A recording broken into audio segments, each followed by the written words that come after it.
Bonjour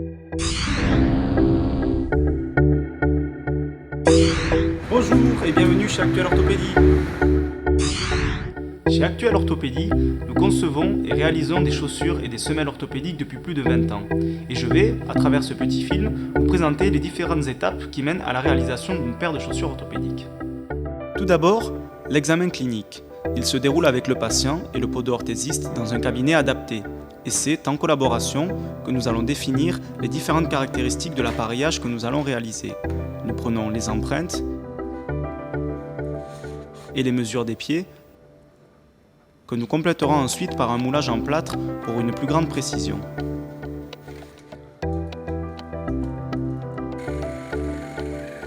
Dans ce moulage, nous coulons une résine pour obtenir la forme.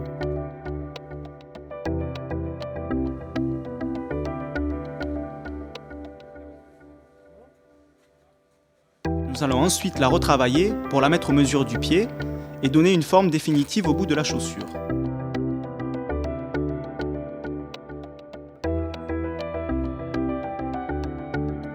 Cette étape est très importante puisque c'est autour de cette forme que toute la chaussure sera réalisée.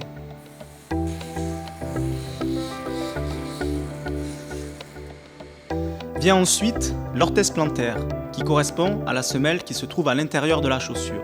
Dans cette étape, nous pouvons compenser une inégalité de longueur de jambe en donnant plus de hauteur du côté le plus court, ou bien jouer sur la souplesse des matériaux pour décharger une zone douloureuse se situant sous le pied.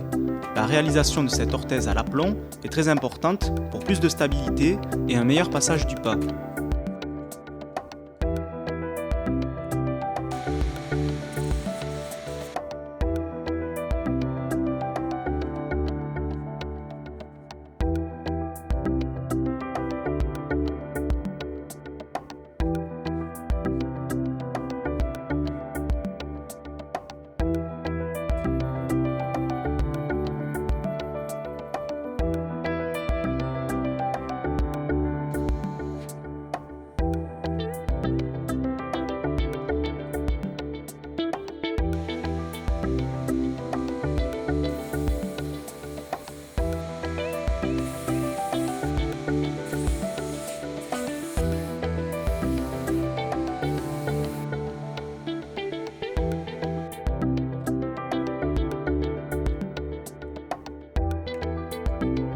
Les formes et les orthèses étant maintenant terminées, il est temps de passer à l'essayage.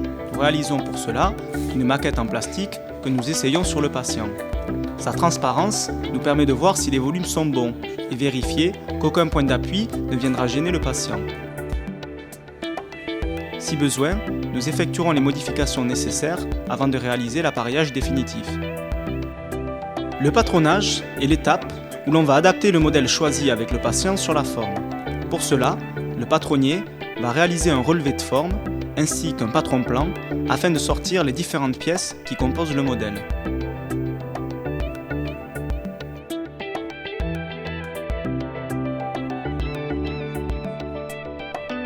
Puis vient le tour du coupeur qui va découper dans le cuir choisi par le patient les différentes pièces sorties précédemment par le patronnier.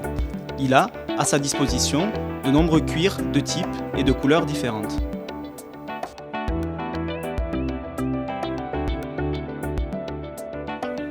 Ensuite vient l'étape du piquage, où l'on va assembler par une ou plusieurs coutures les différents morceaux de cuir précédemment coupés. L'ensemble obtenu s'appelle la tige, et elle va pouvoir maintenant être montée.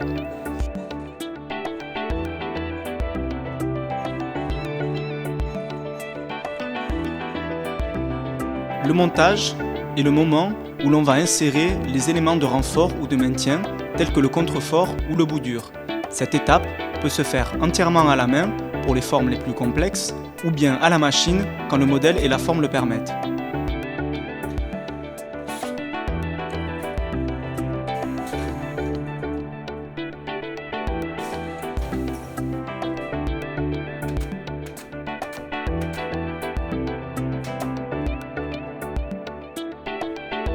À la finition, on va réaliser la semelle extérieure de la chaussure.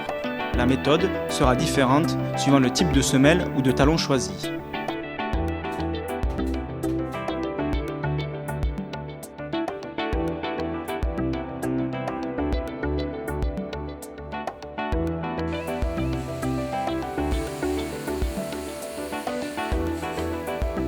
L'aplomb devra être parfait pour une stabilité optimale et un bon déroulement du pas. L'appareillage est maintenant terminé. On va pouvoir le livrer au patient en s'assurant que tout va pour le mieux. Si besoin, de petites modifications pourront être apportées pour une adaptation optimale de l'appareillage.